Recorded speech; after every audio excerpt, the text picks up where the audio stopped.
Hello, my dear students of class 6. In this lesson, today I am going to teach you all of the tenses in the English. For each tense, I will show you the forms, its different uses and identification to help you fully understand. So, if you are ready, let's begin.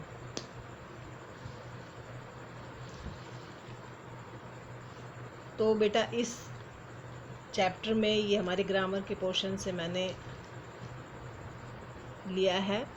इसमें मैं आपको tense मतलब काल, जिसे हिंदी में काल कहते हैं, या हम इसे टाइम के रूप में भी आइडेंटिफाई कर सकते हैं, टाइम भी कह सकते हैं।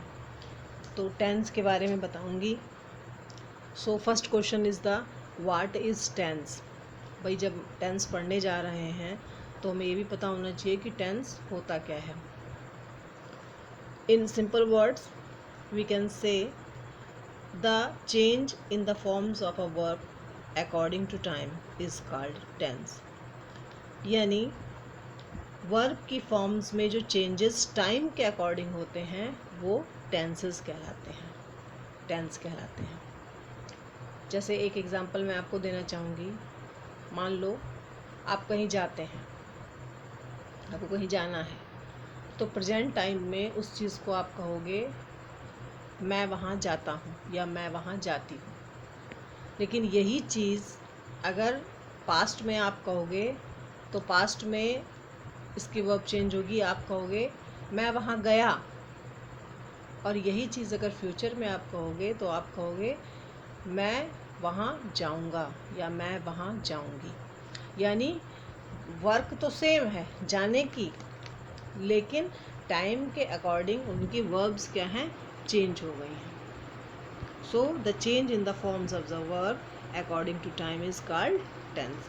यानी टाइम के अकॉर्डिंग जो क्रिया में चेंजेस होते हैं, क्रिया की फॉर्म्स में जो परिवर्तन होते हैं वो टेंस कहलाते हैं। There are 3 types of tenses।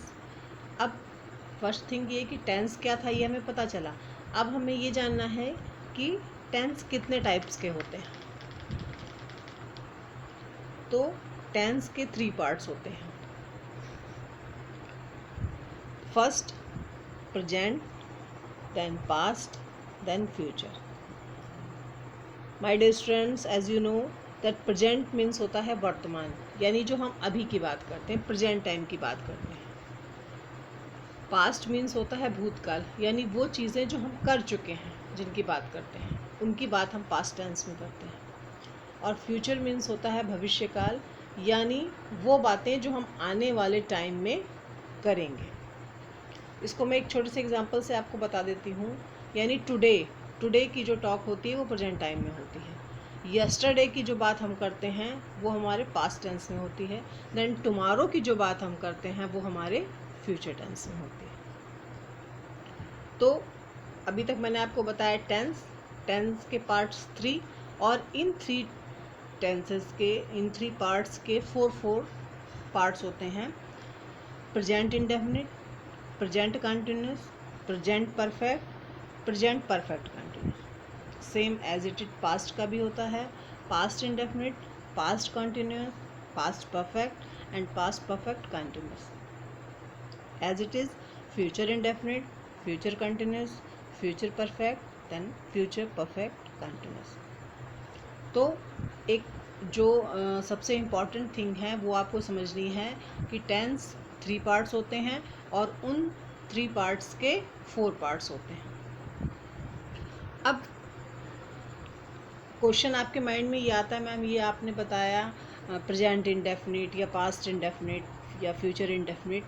So indefinite continuous, perfect continuous, इसका क्या मीन्स होता है? तो ये मैं आपको बताऊंगी।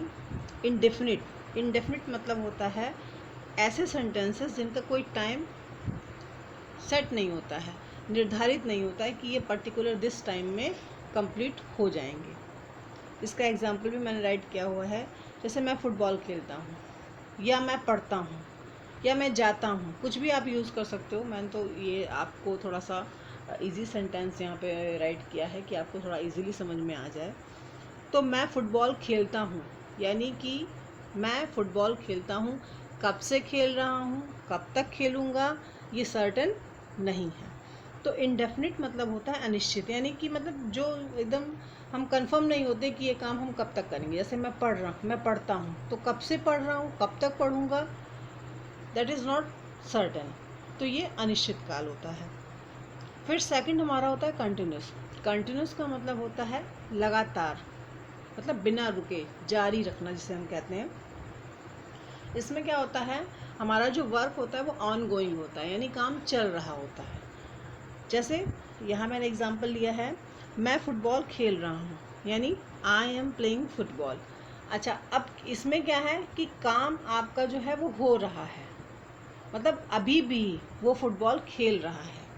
तो इसमें किसी भी वर्क का जारी रहना बताया जाता है कि वो कंटिन्यूसली चल रहा है। मतलब इसमें आप क्या, कोई भी चीज़, जैसे मैं पढ़ रहा हूँ, मैं गा रहा हूँ, मैं खा रहा हूँ, मैं खेल रहा हूँ, मैं जा रहा हूँ, जो भी चीज़ आप करोगे वो कंटिन्यू करोगे।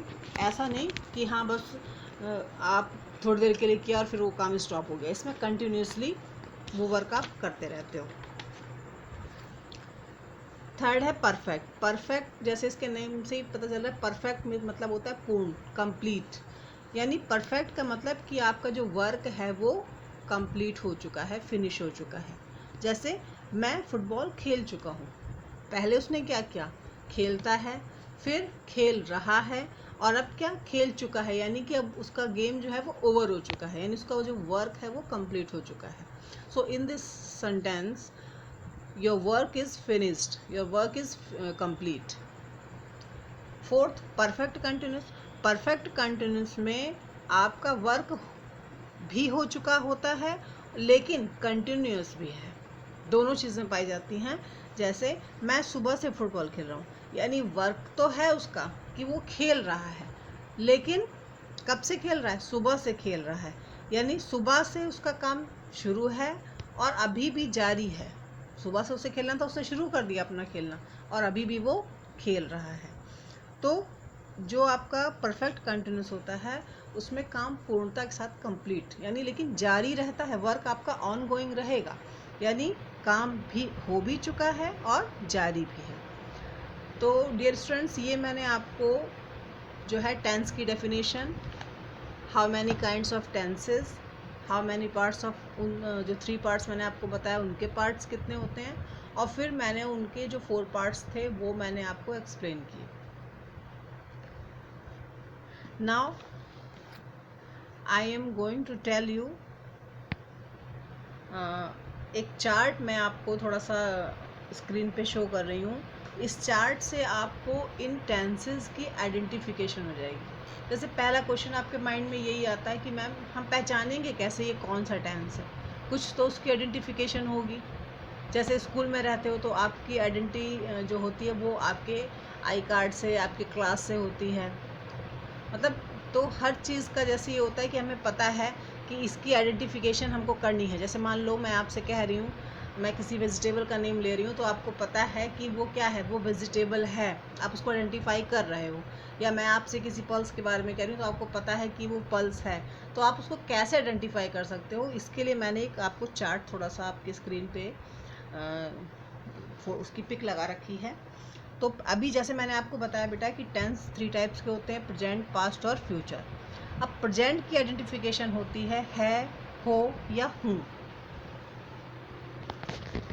तो अब जो मैंने साइड में ये ICPPC राइट किया हुआ है, it means indefinite continuous, P for perfect and PC for perfect continuous.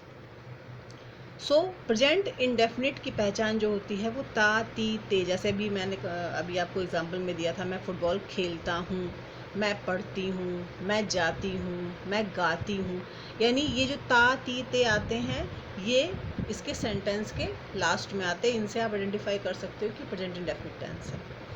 इसमें डू या डज का यूज़ होता है। डज जो है वो आपके ही, शी, इट के साथ या सिंगुलर नंबर के साथ, देन डू जो है वो आपके IVU दे के साथ यूज़ होता है।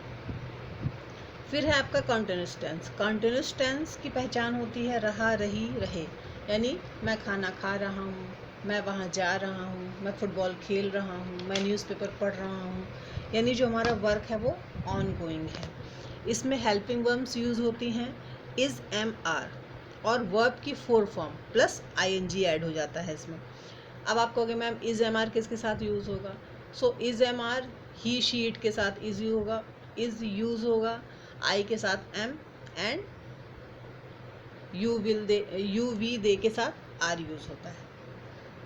नेक्स्ट है आपका परफेक्ट। परफेक्ट की जो आइडेंटिफिकेशन होती है वो चुका, लिया या ली, इन चीज़ों से हम जान पाते हैं, क्योंकि इसमें जो हमारा वर्क होता है वो फिनिश हो चुका होता है। इसमें जो हेल्पिंग वर्ब हैं वो आपकी हैज़ और हैव होती हैं, और वर्ब की हमेशा थर्ड फॉर्म का यूज़ होता है।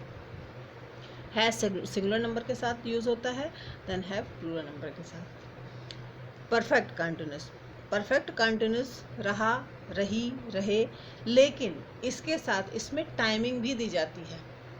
उस टाइमिंग को हम सिंस और फॉर से शो करते हैं।